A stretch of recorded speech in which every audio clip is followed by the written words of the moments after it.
Salut les étudiants PACES, c'est Pierre de Mentalis. Aujourd'hui, on va répondre à une question qui est: faut-il travailler pendant les vacances pour réussir sa PACES? Alors je vais te répondre tout de suite, oui, et on va voir tout de suite pourquoi dans cette vidéo. Allez, c'est parti.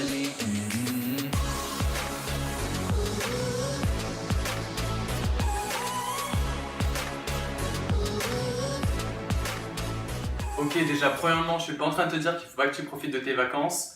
Je vais t'expliquer comment faire la transition entre le lycée et la PACES de manière progressive pour que le jour de rentrée, tu aies complètement confiance en toi pour réussir le concours. Dans un premier temps, la chose que je te conseille, c'est de te fournir le planning de la faculté pour que tu voies un petit peu les yeux que tu vas avoir au premier semestre. Généralement, ça va être de l'UE1, de l'UE3, de l'UE4 et parfois de l'UE2. Donc vraiment, pense à imprimer le planning de ta faculté. Il est sûrement disponible sur le site de l'université. Ok, ensuite une chose que je te conseille vraiment pour faire cette transition entre le lycée et la PACES, et on ne le pense pas assez souvent, c'est de prendre contact avec des anciens élèves. Prends contact avec ces anciens élèves, ils pourront te dire quelles sont les matières qui sont difficiles, quels sont les professeurs les plus difficiles dans leur QCM et dans leur matière. Tout ça, c'est des choses très importantes et ça va te préparer psychologiquement, donc je te conseille vraiment de prendre contact avec des anciens élèves. Ensuite, j'aimerais te parler de la remise en question. Alors ce point, c'est très important, que tu sois primant ou redoublant, tu dois te poser ces 3 questions principales qui sont: suis-je assez productif?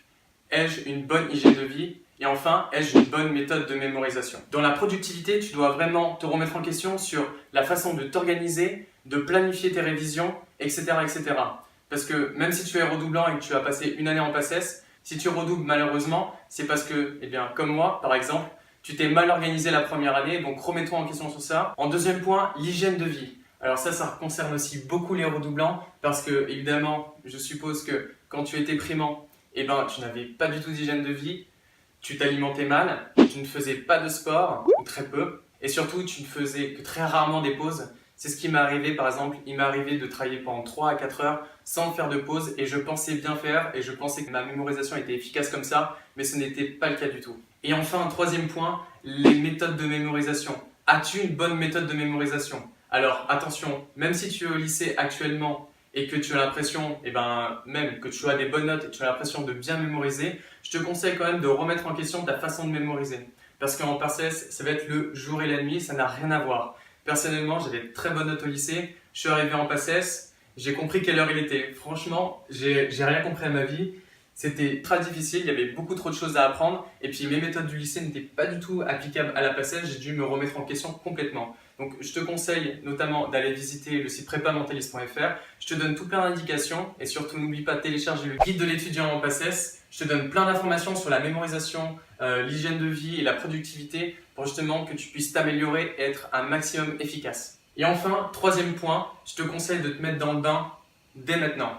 Alors, je te dis pas de ne pas avoir de vacances du tout, mais au moins, mets-toi dans le bain. Alors, qu'est-ce que ça veut dire? Si tu es au lycée, revois les bases essentielles scientifiques. Je t'ai fait un tableau dans le guide de l'étudiant en PACES. Je t'invite à le télécharger. Il y a un chapitre entier qui est consacré à ça, où je te liste matière par matière les choses que tu dois absolument maîtriser avant d'entrer en PACES. Oublie pas de le télécharger dans la description. Et enfin, pour te mettre dans le bain, mets-toi au QCM. C'est quelque chose d'essentiel. Au lycée, on ne fait pas de QCM, ou enfin très peu. On doit répondre à des questions ouvertes ou à des exercices complètement ouverts. Ici en PACES, on ne te demande pas d'argumenter, on te demande de cocher si c'est vrai ou c'est faux. Voilà, c'est très brut. Donc vraiment, mets-toi dans ce type d'exercice parce qu'en PACES, on va te demander que ça pratiquement. À part l'exercice rédactionnel éventuellement en SSH. Donc voilà, c'est tout pour cette vidéo. Surtout, n'oublie pas de télécharger le guide de l'étudiant en PACES. Le lien est dans la description. N'hésite pas à me dire en commentaire comment je pourrais t'aider, si tu as besoin de conseils, si tu ne sais pas par où commencer. Je te répondrai bien évidemment et je ferai aussi d'autres vidéos qui parleront de ce sujet-là. Allez, je te dis à la prochaine. Allez, salut!